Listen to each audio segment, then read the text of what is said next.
Bonjour élèves de l'école Saint-Martin, ici Prof Christine pour une capsule sur les stratégies de lecture. Donc on a vu dernièrement qu'il existe plusieurs stratégies pour nous aider à mieux comprendre un texte. Parmi ces stratégies-là, évidemment, on a vu la stratégie de clarifier, ce qu'on appelle aussi la stratégie là, ça clique, ça cloche, avec nos fameux points d'interrogation. Donc, pendant la lecture, lorsqu'il y a un mot qu'on ne comprend pas ou un passage, on arrête notre lecture, on met un point d'interrogation dessus et on va chercher des indices où on se fie au contexte donc de la phrase et au besoin, on peut utiliser un dictionnaire. Donc ça, c'est ce qu'on a vu depuis déjà plusieurs mois. La deuxième stratégie de lecture qu'on a vue il n'y a pas très longtemps, c'est prédire, donc faire des prédictions. Donc, dire d'après nous ce qu'on croit qui va arriver dans le récit. Et on a vu aussi que ces prédictions-là, ça se peut qu'elles soient bonnes ou ça se peut qu'elles soient fausses. Donc, il faut faire un retour là-dessus. Finalement, aujourd'hui, on va rajouter une dernière stratégie qui est résumée. Donc, des parties de texte dans le but de mieux comprendre ce qu'on a lu. Tout d'abord, lorsqu'on lit un texte, il est important de faire un survol, c'est-à-dire de regarder les images et de lire les titres et les intertitres s'il y a lieu. Donc ici, quand je regarde mon texte, évidemment, je vois l'image d'un crocodile ou d'un alligator. Et lorsque je vais voir mon titre, donc dans les mâchoires de l'alligator, alors je me doute qu'il va être question de ce reptile-là. Et là, je remarque qu'au-dessus du titre, j'ai un surtitre. Et on va le lire. Donc, affolée, la mère cherchait désespérément à retenir son fils.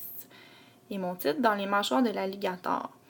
Donc, déjà avec mon titre, je suis capable de faire une prédiction. Donc, je me dis, mais là, si la mère est affolée, qu'elle veut retenir son fils et qu'il est question des mâchoires d'un alligator, mais moi, je pense que ma prédiction, c'est que le fils va se faire attaquer par l'alligator. Donc, je vais la noter. Le fils va se faire attaquer par l'alligator. J'ai fait une flèche pour dire qu'il va se faire attaquer par lui. Donc ça, c'est ma prédiction. Je vais commencer à lire le premier paragraphe en appliquant mes stratégies de lecture pour être sûr de bien comprendre.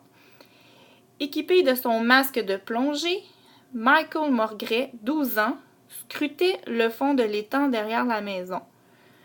Scrutait, pour moi, c'est un mot complètement nouveau. J'ai aucune idée de ce que ça veut dire.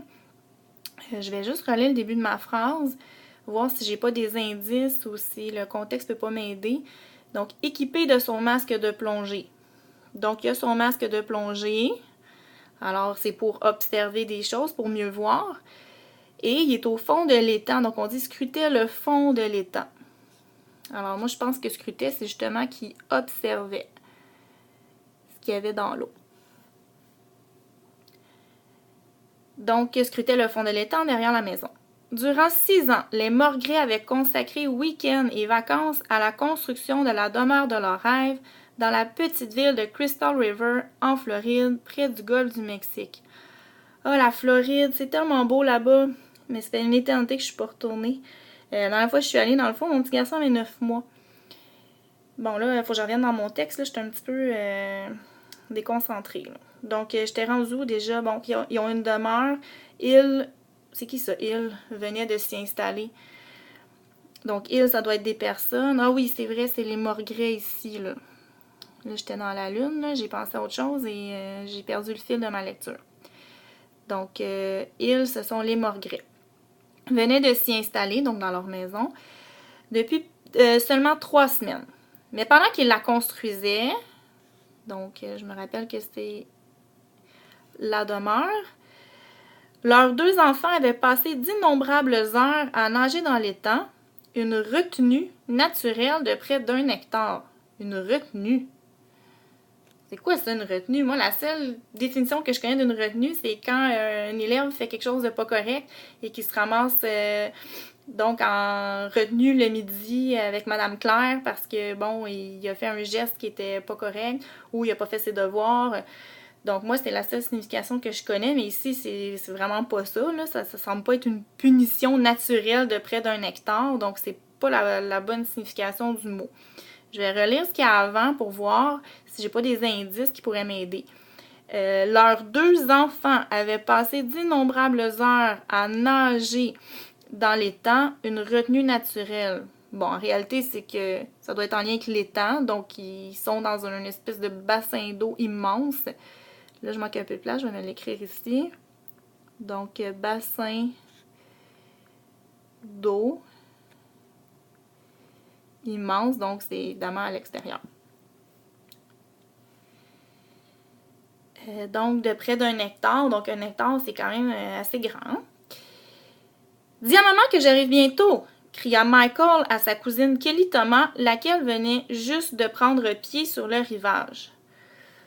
Bon, là, d'abord, il est question ici de Michael. Et là, je fais un lien avec mon surtitre. Donc, la mère, elle retenait son fils. Donc, est-ce que ça peut être Michael qui va se faire attaquer? Moi, je pense que ça ferait du sens. Je vais m'écrire ça comme prédiction.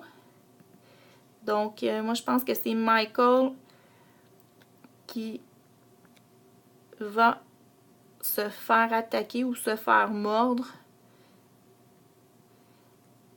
par l'alligator. Okay. Et je vais juste relire ma phrase pour être sûr que j'ai compris le reste. Dis à maman que j'arrive bientôt, cria Michael à sa cousine Kelly Thomas, laquelle venait juste de prendre pied sur le rivage. Prendre pied sur le rivage, ça veut dire quoi ça? J'ai jamais vu ça comme expression. Mais là, si Michael il est dans l'eau, qu'il lui crie ça, moi je comprends qu'elle est plus dans l'eau, donc prendre pied sur le rivage, c'est qu'elle est arrivée sur le bord, là, donc elle sort de l'eau. Donc je pense que c'est ça que ça veut dire. Donc sort de l'eau.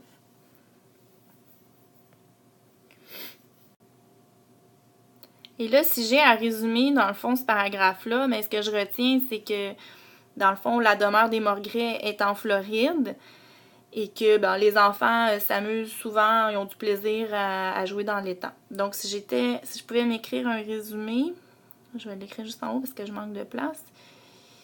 Donc, mon résumé, la demeure des Morgret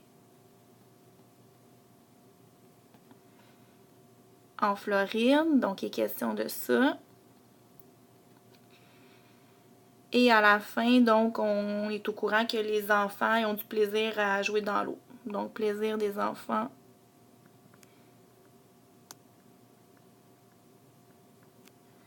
dans l'eau.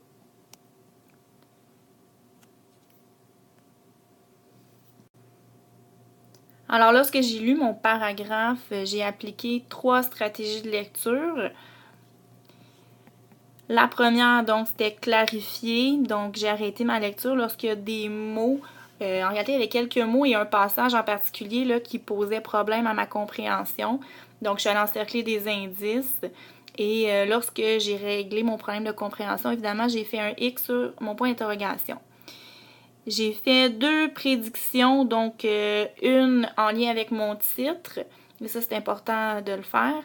Et la deuxième, quand le personnage de Michael est apparu avec la mère, là j'ai fait un lien en réalité avec le titre et je me suis dit que ça pouvait être lui qui se fait attaquer. Et finalement, donc j'ai résumé avec des mots-clés, ça c'est important, donc pas écrire des phrases complètes, là, vraiment des mots-clés. Ce que j'ai retenu du paragraphe.